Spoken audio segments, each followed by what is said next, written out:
"Wake up, old man," the boy said, and put his hand on one of the old man's knees.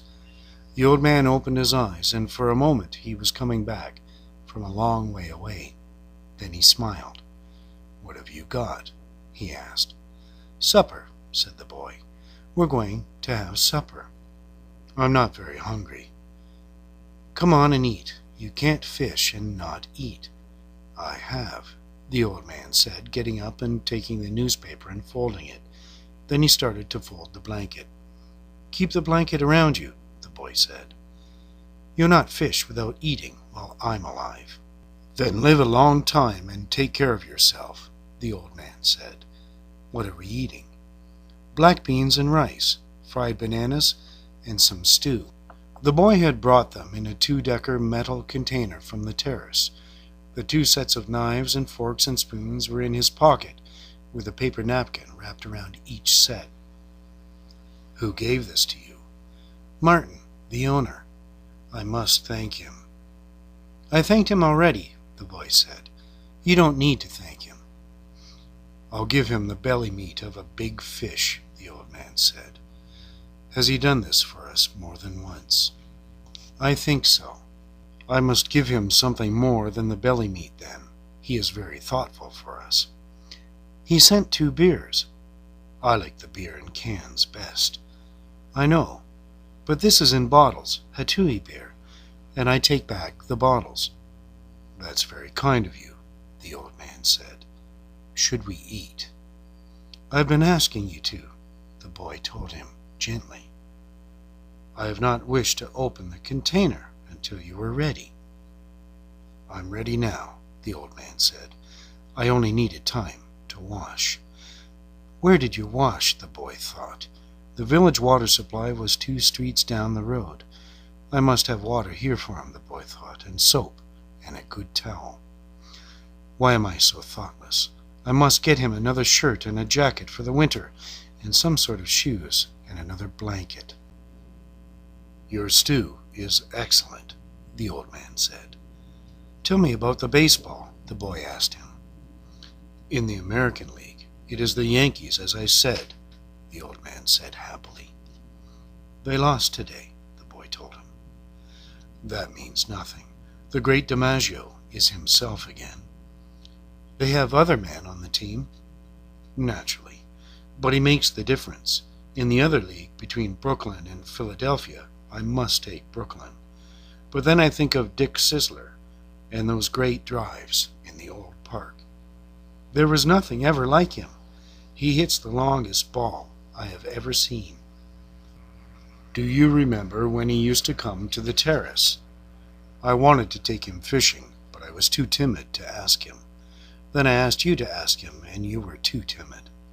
"I know. It was a great mistake. He might have gone with us. Then we would have had that for all of our lives." "I would like to take the great DiMaggio fishing," the old man said. "They say his father was a fisherman. Maybe he was as poor as we are and would understand." "The great Sisler's father was never poor, and he, the father, was playing in the big leagues when he was my age." "When I was your age, I was before the mast on a square-rigged ship that ran to Africa, and I have seen lions on the beaches in the evening." "I know. You told me." "Should we talk about Africa or about baseball?" "Baseball, I think," the boy said. "Tell me about the great John J. McGraw." He said, "Yota" for J. "He used to come to the terrace sometimes too in the older days, but he was rough and harsh-spoken and difficult when he was drinking. His mind was on horses as well as baseball. At least he carried lists of horses at all times in his pocket and frequently spoke the names of horses on the telephone." "He was a great manager," the boy said. "My father thinks he was the greatest." "Because he came here the most times," the old man said. "If Tarasher had continued to come here each year, your father would think him the greatest manager." "Who is the greatest manager, really? Luke or Mike Gonzalez?" "I think they are equal." And the best fisherman is you. No, I know others better. Que va, the boy said. There are many good fishermen and some great ones, but there is only you. Thank you. You make me happy. I hope no fish will come along so great that he will prove us wrong. There is no such fish if you are still strong as you say. I may not be as strong as I think, the old man said, but I know many tricks and I have resolution. You ought to go to bed now so that you will be fresh in the morning. I will take the things back to the terrace. Good night, then. I will wake you in the morning.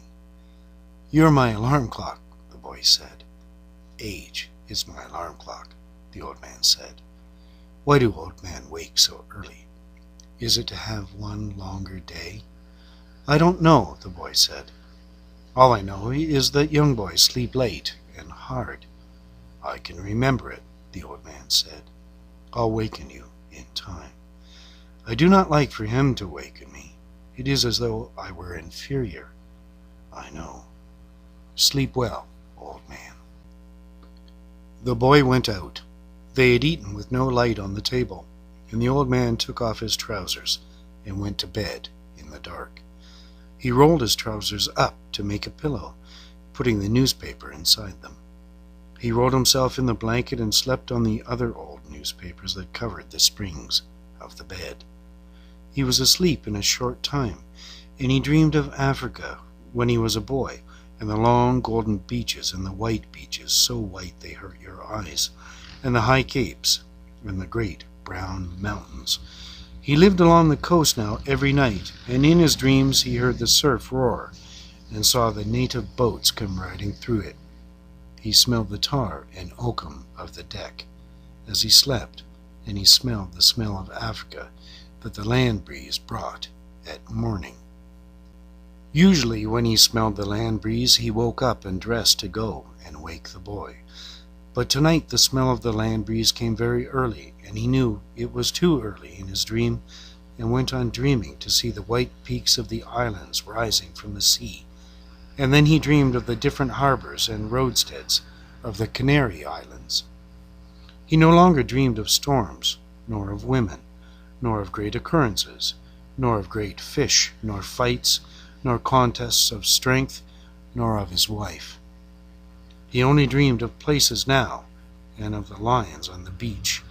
They played like young cats in the dusk, and he loved them, and he loved the boy. He never dreamed about the boy. He simply woke, looked out the open door at the moon, and unrolled his trousers and put them on. He urinated outside the shack and then went up to the road to wake the boy. He was shivering with the morning cold, but he knew he would shiver himself warm, and that soon he would be rowing. The door of the house where the boy lived was unlocked, and he opened it and walked in quietly with his bare feet.